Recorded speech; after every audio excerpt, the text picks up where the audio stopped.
अस्सलाम वालेकुम। सबसे पहले चाइनीज़ फ्यूचर्स जो कि थोड़ा सा पॉजिटिव रहे, स्लाइटली पॉजिटिव था, बट ओवरऑल जो सेंटिमेंट्स थे चाइना के वो काफ़ी हद तक डिस्टर्ब हो चुके हैं अभी लास्ट वीक के अंदर। डी बार तकरीबन 1.68% अप थे, एच आर सी 1.5% ऊपर था, जबकि कोक 5% ऊपर था और आयरन और अराउंड 1.75% के आसपास ऊपर गया। स्पॉट प्राइसेस की अगर बात करें एच आर सी की, तो दैट वाज अराउंड 670 से 75 एफ ओ बी का प्राइस चल रहा था।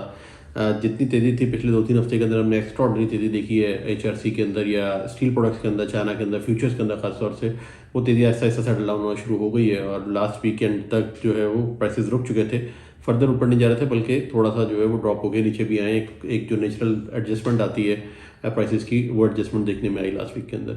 अगर चाइनीज़ युआन की बात करें तो वो डेप्रिशिएट हो रहा है अभी अगेंस्ट यूएस डॉलर 6.7 से 6.9 तक अभी इस वक्त आ चुका है। कोकिंग कोल का प्राइस काफ़ी ऊपर चला गया था, ऑलमोस्ट आप समझें कि 347 पे अब वापस आ चुका है, जो कि प्राइसेस $400 तक टच कर ली थी कोकिंग कोल के प्राइसेस ने। तो बेसिकली लास्ट वीक के अंदर फिर से तकरीबन $30-40 के आसपास प्राइसेस टूटे हैं कोकिंग कोल के और अब वापस उस लेवल के ऊपर जिस पे पहले ट्रेड हो रहा था $350 के लगभग मूव कर रहा है F O B basis. Iron और स्पॉट प्राइसेस की बात करें तो वो तकरीबन 132 के लगभग टच किया प्राइस, और वो भी अब थोड़ा सा नीचे आकर वापस $127 के ऊपर स्टेबल नज़र आ रहा है। लास्ट वीक में तकरीबन $3-4 के करीब कमी आई उसके अंदर।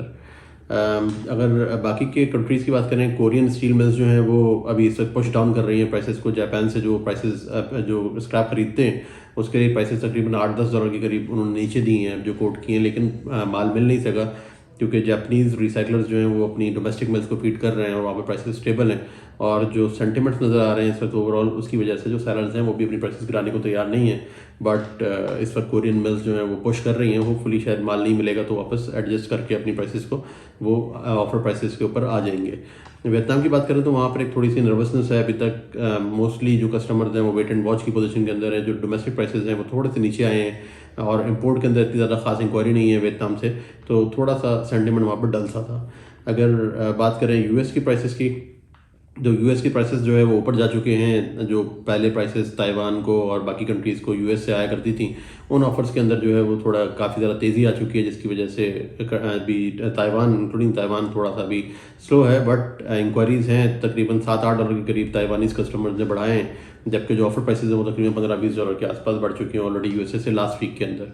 और मेजर रीज़न उसकी बेसिकली टर्किश प्राइसेस की जो मूवमेंट हुई है लास्ट वीक के अंदर, बड़ी तेज़ी से प्राइसेस बढ़ना शुरू हुए हैं टर्की के अंदर, जिसकी वजह से सब सेलर्स ओवरऑल दुनिया भर के अंदर होल्ड कर रहे हैं और टर्की के सेंटीमेंट को पहले वॉच करना चाहते हैं। अब टर्की की बात करें तो वहाँ पर जो जितनी गहमा गहमी है वो बेसिकली गवर्नमेंट की वजह से। टर्किश गवर्नमेंट ने अनाउंस किया हुआ है कि तकरीबन 2.25 से 2.5 लाख के करीब घर बनाने हैं उन्होंने, और 4 मिलियन टन के आसपास उन्होंने सरिया मांगा हुआ है, जो कि मैं पहले बता चुका हूँ आप लोगों को। तो उसकी वजह से जो पॉजिटिव सेंटीमेंट्स वहाँ पर क्रिएट हुए हैं उसी के आफ्टर इफेक्ट्स हैं कि मज़ीद इंक्वायरीज आ रही हैं। रीबार के अंदर हलचल मची हुई है। एक अंदाजे के मुताबिक पिछले 2 हफ्ते के अंदर 1 मिलियन टन रीबार ट्रेड हुआ है डोमेस्टिक मार्केट के अंदर, टर्की के अंदर लेन देन उसका होता रहा है, यानी कि खासी एक्टिविटी है और लोग रीस्टॉक कर रहे हैं। जो स्टॉकिस्ट हैं वो रीस्टॉक कर रहे हैं रीबार्स को, आगे कंस्ट्रक्शन के लिए ख़ास तौर से इसकी ज़रूरत होगी। अगर प्राइसेस की बात करें, जो बल्क प्राइसेस हैं टर्की से जो प्राइसेस वो पे कर रहे हैं, वो तकरीबन यूरोपियन एचएमएस के लिए 445 से 50 के दरमियान काम हुआ लास्ट वीक के अंदर। शेड का काम 465 के आसपास हुआ था यूरोप से। अगर यूएसए की बात करें तो तकरीबन वहाँ पर भी जो प्राइसेस आ रहे हैं 450 के लगभग तो डेफिनेटली पे हो रहे हैं। 455 पे भी एक काम हुआ था, लेकिन वो अच्छी क्वालिटी का एचएमएस था। जबकि शेड और पीएनएस की अगर बात करें तो 470 से लेकर 473 तक लास्ट वीक में प्राइसेस पे हुई हैं, जो कि $30 हायर हैं as compare to last week. तो एक हफ्ते के अंदर टर्की ने अपनी जो बाइंग प्राइस है उसको $30 के करीब बढ़ा दिया है। और जबकि अगर हम वॉल्यूम की बात करें तो बेतहाशा काफ़ी सारे वेसल्स जो हैं वो सुनने में आए और काफ़ी सारी बुकिंग सुनने में आई है टर्की से। तो बेशबहा उन्होंने काम किया है इन लेवल्स के ऊपर, और फर्दर अभी एक्सपेक्टेशन है कि इस हफ्ते के अंदर प्राइसेस शायद हो सकता है कि उनको और बढ़ानी पड़े, या हो सकता है अब ये कशमकश जारी है मार्केट के अंदर, क्या प्राइसेस फर्दर बढ़ेंगी या नहीं बढ़ेंगी, या ये मार्केट का पीक है। और बट मेरा ख्याल है कि टर्की को अगर फर्दर माल ख़रीदना होगा तो ऑब्वियसली प्राइसेस पे उनको फ्लेक्सिबिलिटी दिखानी पड़ेगी। अगर बिलेट्स की बात करें वहाँ पर अवेलेबिलिटी की टर्की के अंदर, तो वो भी टाइट होती नज़र आ रही है आहिस्ता आहिस्ता। अब या तो टर्किश मिल्स को बिलेट चाहिए होगा या फिर स्क्रैप चाहिए होगा, और ये सुनने में आ रहा है कि गवर्नमेंट हो सकता है कि बिलेट्स की ड्यूटीज़ के ऊपर थोड़ा सा relief they, keeping in view कि जो अर्थक्वेक और ये जो डिज़ास्टर हुआ था उसकी वजह से गवर्नमेंट को सपोर्ट करे और ब्रेड के ऊपर ड्यूटीज़ कम कर दे, ताकि जो एक गैप क्रिएट हो चुका है अभी इस वक्त डिमांड और सप्लाई का, उसको पूरा किया जा सके। अगर तो ऐसा नहीं होता तो हो सकता है कि चांसेस ज़्यादा हैं कि स्क्रैप की प्राइसेस और ज़्यादा बढ़ेंगी। जो प्राइसेस अभी हमें करंट सुनने में आ रही हैं उसके और $20-25 फर्दर बढ़ने की गुंजाइश नज़र आती है स्क्रैप की प्राइसेस के अंदर, अगर उनको अपनी डिमांड पूरी करनी है उस तरीके से। अगर फ्लैट प्रोडक्ट की बात करें तो HRC का प्राइस भी तकरीबन $25 से $30 के करीब बढ़ गया टर्की के अंदर। जो रिवैम्प हो रही हैं चीज़ें, रिहेबिलिटेशन होनी है, उसके लिए HRC का भी उतनी ही अहमियत है और प्राइसेस बढ़ते नज़र आ रहे हैं। रीबार की प्राइसेस भी खासी बढ़ चुकी हैं। अगर एक्सवर्क्स बात करें डोमेस्टिक, वहाँ पर जो डील्स हो रही हैं वो तकरीबन 760 से लेके 770 के करीब रीबार की प्राइसेस आ रही हैं। बट सुनने में आ रहा है कि जो बड़ी मेजर मिल्स हैं उन्होंने अपनी सेल्स को रोका हुआ है, वो लोग सेल ही नहीं कर रहे क्योंकि अनसर्टेनिटी है मार्केट के अंदर। तो कुछ मिल्स जो हैं वो सेल कर रही हैं प्राइसेस रीबार्स, बाकी जो मिल्स हैं वो फिलहाल होल्ड बैक कर रहे हैं और वेट एंड वॉच की पॉलिसी वहाँ पर अप्लाई हो रही है अभी इस वक्त। यूरोप की बात की जाए तो वहाँ पे बेनेलक्स जो स्क्रैप है उसकी प्राइसेस भी अराउंड $29-30 के आसपास वीक ऑन वीक बढ़ी हैं। और बेसिकली मेन रीज़न तो सबके सामने कि टर्की मेन रीज़न है। अगर वहाँ पर इसकी मार्च के अंदर बात की जाए प्राइसेस जो सेट होनी है अभी यूरोप के अंदर, तो उसका सुनने में आ रहा है कि €25 या €30 के आसपास प्राइसेस बढ़ी हुई बढ़ सकती हैं अभी नेक्स्ट मंथ के अंदर। और मेजर रीज़न ये है कि टर्की की जो डिमांड है उसकी वजह से काफ़ी सारा स्क्रैप एक्सपोर्ट हो जाएगा टर्की, और जो लोकल मिल्स हैं उनको भी माल चाहिए। वहाँ पर भी अवेलेबिलिटी स्क्रैप की इतनी अच्छी नहीं है यूरोप के अंदर, इन्वेंट्रीज इतनी अच्छी नहीं है स्क्रैप यार्ड्स के ऊपर। और ऑन दी अदर हैंड जो मैन्युफैक्चरर्स हैं, जिनको स्टील मिल्स हैं बेसिकली, उनको भी माल काफ़ी चाहिए। उन्होंने कोई इतनी ज़्यादा एम्पल इन्वेंट्री स्टॉक नहीं की हैं, तो उनको भी अगर माल चाहिए होगा तो उनको डोमेस्टिक प्राइसेस बढ़ाने ही पड़ेंगे। इटली के अंदर काफ़ी सारी बुकिंग हुई है HRC की, रिसेंटली इंडिया से हुई है जो कि मेनली, और प्राइस भी तकरीबन 770 से 775 के लगभग था उसका। कुछ सुनने में आ रहा है कि 40-50 हज़ार टन के आसपास काम हुआ है यूरोप के अंदर इंपोर्ट्स के हवाले से HRC का, क्योंकि डोमेस्टिक प्राइसेस उनकी अभी भी हाई हैं और सेल उतनी अच्छी नहीं हो रही है। But on the other hand prices भी काफ़ी हद तक स्टेबल हैं और किसी किस्म की कमी नहीं आ रही है। जो हालात अब पैदा हो चुके हैं मेरा ख्याल इसके बाद तो पास ऑन ही करना रह गया है कंज्यूमर्स को। एट दी एंड प्राइसेस बढ़ाकर माल खरीदना पड़ेगा जो भी उनको चाहिए। USA की अगर बात करें तो एक्सपेक्टेशन ये की जा रही थी कि जनवरी के अंदर, फरवरी के अंदर बड़ा डोमेस्टिक प्राइसेस US के अंदर।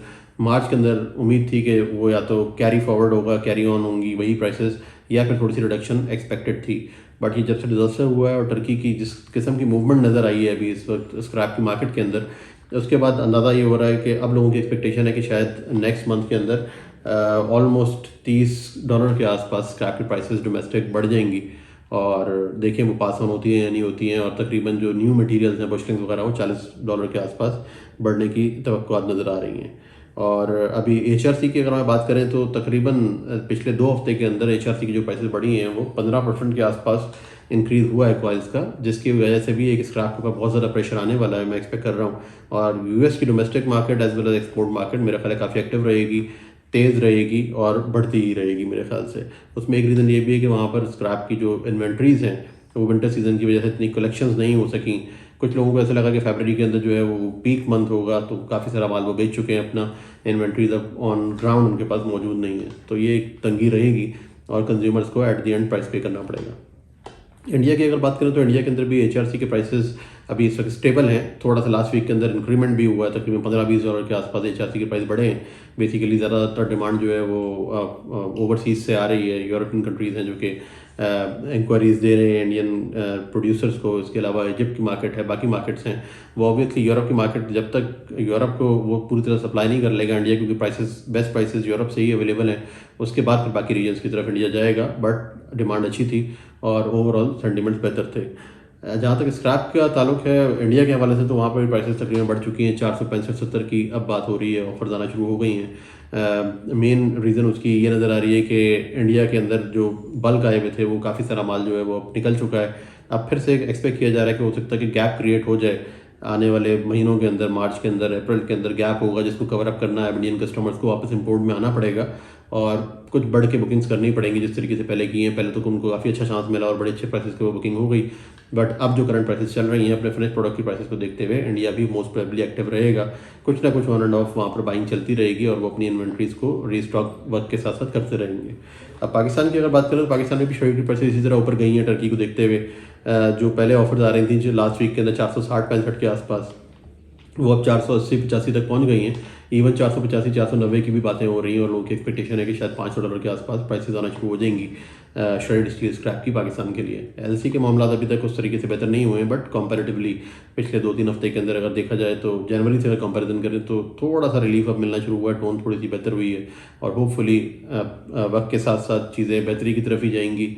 और देखते हैं कि क्या पाकिस्तान को कहाँ कहाँ से क्या चीज़ किस किस्म की हेल्प मिलती है कंट्रीज से, और हो सकता है कि हमारा स्टील सेक्टर जो है वो वापस अपने पाँव पे खड़े होने के लायक बन सके।